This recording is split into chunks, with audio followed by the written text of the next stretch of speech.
Welcome back to the channel. It's Jess, and for today's video I wanted to do a little bit of a wedding reflection slash how to do a wedding on a budget. So I know that there's probably a lot of engaged girlies, brides out there that are looking for ways to cut costs on their wedding but also have a great experience. So that being said, without further ado, we're gonna go ahead and get into the things that we did to get a wedding we love on a budget.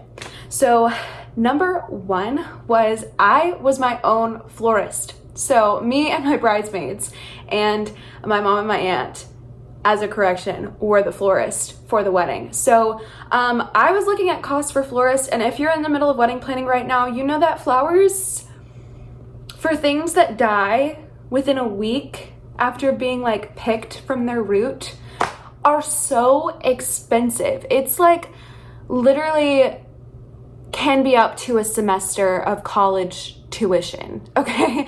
Like it is a lot of money and can add up really quickly. And so I did look at some of the florists around the area, and they all said that they could do what I wanted to do, but the price point was what got me was because I just don't want to spend a semester of college tuition on flowers. And so I was actually watching this video done by this YouTuber. Her name is The Cottage Fairy. She's super cute. She lives in a little like rural area, and she makes videos about living rural. But basically the morning of her wedding, woke up the morning of her wedding, and she went outside to her backyard and she picked all of the flowers for her wedding. And I thought that that was the most darling thing on the face of planet Earth. And I love wildflowers. Wildflowers are like my thing. One of my favorite verses of scripture talks about wildflowers. I will insert the full text right here. But I love wildflowers. I think that they are beautiful. And I think something that is great about flowers is they're just pretty on their own. And so yes, arranging them well does bring out that beauty even more. But they are just naturally gorgeous when you walk through a field of flowers. And so I decided that I kind of wanted to channel that in my own city girl way. Is I got my flowers ordered in bulk from Trader Joe's, and so it ended up being closer to $600 to order all of the flowers that we needed to put together for the centerpieces and the vases of my wedding. We got to have real flowers, which was something that I wanted, and they were beautiful. So how I did this is a couple of weeks before, I went and I saw what flowers were in season. So it was the month before my wedding, but most of the flowers were still gonna be available for my wedding. That was something that I really wanted, was to channel that wildflower theme, and Trader Joe's really helped us pull it off with this one. We left with like tons of flowers, and the day before my wedding, all my bridesmaids, my mom, my aunt, and I all got together and we made our bouquets, we made all the centerpieces, we got all of the decor together, like packaged together to take to the venue the day of. And also the day of just having that special time with those women the day before you get married, I think is so sweet. So if you are going to do your own flowers, whether you're doing artificial or real or what have you, I do know artificial is a really good route to go as well. Being your own florist helps save tons of money.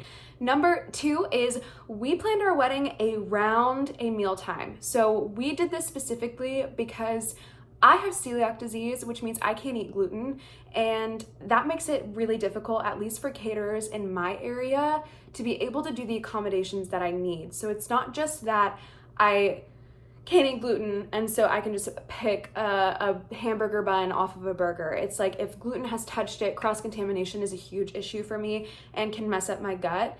And so just the way that my body reacts, it is an autoimmune disease, and so it is like has to be taken pretty seriously. And so we did want our wedding to be all gluten-free. Two of my bridesmaids are also gluten-free. My mom also has celiac disease, and we knew a couple of other guests that were actually going to be gluten-free. So it just made sense in the long run. Really sweet to be able to do that. And so what we opted to do for food And for our catering, instead of a full meal, is we chose to do a fully gluten-free style charcuterie grazing table. And it turned out beautiful. I'm gonna be inserting photos just of the things that I'm talking about from the wedding, like as this video goes on. But it turned out so stunning.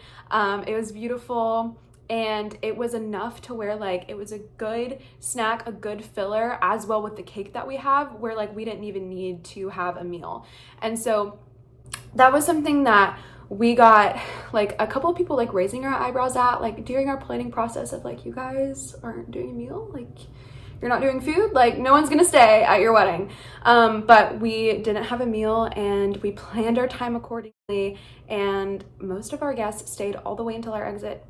And a lot of our guests did, and I was very thankful for that. I think along with that, if that's like some feedback that you're getting with your decisions is just like, oh, if you don't have this, like people aren't gonna stay. Well, like the whole reason guests should be coming to your wedding in the first place is not for like some fancy food or your cool photo booth or your coffee bar or everything that you're gonna have. Like they should be coming because they love you and they love your spouse, and they want to see you guys get married and have the best day of your lives. And so like all of that extra, like if you have great food, great. And if you have the budget for that, absolutely do it. But if you don't have the budget for that, you shouldn't be made to feel inferior in any way because you can't have this grand like 5-course dinner that a lot of people are able to have for their weddings, and that is so great for them. Like that's beautiful that they get to celebrate in that way. But for people like me who like we had to be more resourceful and lean more along towards the budget side, just able to just save a lot when it came to that. And so I think that our culture has definitely gone the route of wanting weddings to be so huge and just so extreme, but in the grand scheme of things, like it is one day out of 365, and it is so special for you and your spouse because it's the day that you're starting your lives together. And like I am a Christian, so I believe like it's the day that like you're entering a covenant with God, with your spouse. But I don't know that in the grand scheme of things, it's still worth it to just spend so much money on it. Unless it's something that you've like prepped for a while and saved for, especially if you're having a longer engagement and you have more time to save for those things, then by all means, like work with the budget that you have. And so for some people that might mean choosing less than I did, for some people that might be having more. And so just work within your budget and ignore the pressure from other people to do more than what you feel comfortable doing. Because at the end of the day, your wedding shouldn't be to please other people. Like everything we do should be honoring to the Lord, but we shouldn't be seeking to please man. And weddings are a place where people want to sometimes pretend that they have more money than they do. Plan the wedding that you want within the budget that you have, and it will help alleviate so much of that stress. Number 3 is picking a day of coordinator over a wedding planner. So I will say, if you do have more room in the budget, I would recommend going the wedding planner route. That is just my 100% opinion from somebody that didn't have a wedding planner. Me and my fiance were the wedding planners, and like we worked with our like families and bridal party and everything like that. But as far as like the actual coming up with ideas for things and everything, like that was us. And so we asked advice where we could, we got advice from people, but that caused a lot of extra stress. And so if you do have the budget for a wedding planner, go that route. But if you don't, like we did not, and so I don't consider it like a regret because it's not something that I could have done or gone back and really done in this case. But if you have the budget for it, I would recommend getting a wedding planner. But you still need to invest that money in a day of coordinator. Unless you have someone that you really trust, that's really organized, that is really going to, is gonna just make your day so special, and is really organized, then you can ask them to do it, or if they offer to do it for you, without you guys having to pay, that's great. I know of situations where that's happened, but you still need someone in that role. And a lot of times it's easier if it's not a family member and if it's not a member of your bridal party, because those people are going to be very busy all day, getting a lot together. And so it's best to not put any extra stress on you, your spouse, your family, and your bridal party then could already potentially be there. And so a day of coordinator helps with that. Day of coordinators are a lot more affordable than wedding planners because they're usually only needed for the rehearsal dinner and the day of. And so they can run about like $250 to $500 versus a wedding planner that can be upwards of $1,000, depending on who you get. And so, in my opinion, if you are trying to save,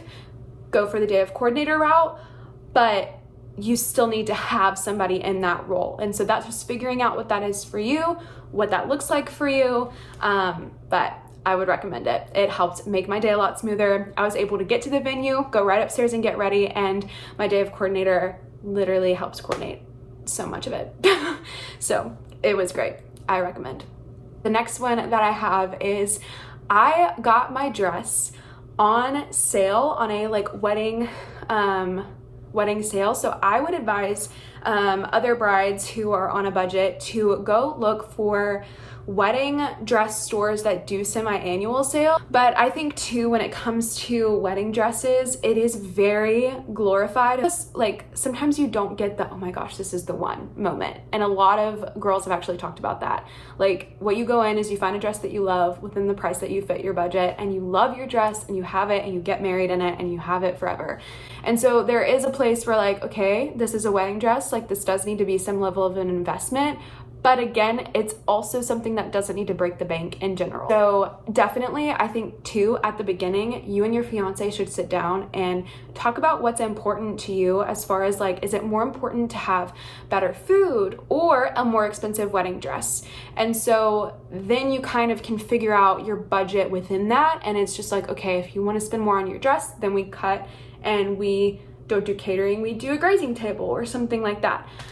Or we want really good photography, so we're gonna pull from some other areas. That, like I said, if it is your dream to get a full price, beautiful wedding dress, then go that route. Absolutely, if that's in your budget. But don't stress out about it. Don't stress out about it. You are going to look beautiful on your wedding day, and it is all going to work out. So yeah. So my last point for this video kind of goes hand in hand with our catering a little bit, but we went the route of doing a smaller cake for my husband and I, and we did cupcakes for everybody else. We also had a cookie option. But again, I'm celiac, I'm gluten-free, which means my cakes are naturally going to be more expensive. And so it was even more than the price of a normal wedding cake to get a full-on cake for everybody else. And so our small cake ended up being $85. It was 100% gluten-free, 100% dairy-free, just because my husband is a little bit lactose sensitive. And so since that was like the heaviest thing that he was probably going to have that day as far as food goes, we wanted to go the route of making it dairy-free. All the cupcakes were gluten-free, and because like I said, there were a lot of people at the wedding that were also gluten-free, and then we also had gluten-free cookies, and that was enough for people. And it makes the cake cutting process a lot easier because people just go grab a cupcake and you don't have to have someone there to cut your cake, because if you're the only one cutting the cake, then you just cut it yourself, and then you don't have to have someone there for it. So it was great. We loved it. Our cake was beautiful. Those are all the points that I have for today. Leave a comment down below if you guys want to see me do like maybe wedding regrets or more wedding videos. I plan to do some more videos. I really want to do some lifestyle content, some faith content, and also like some homemaking type content as well. And so just keep a watch out for those videos. It was lovely to meet you guys today, and thank you for watching this video, and I will see you guys soon. Have a lovely week.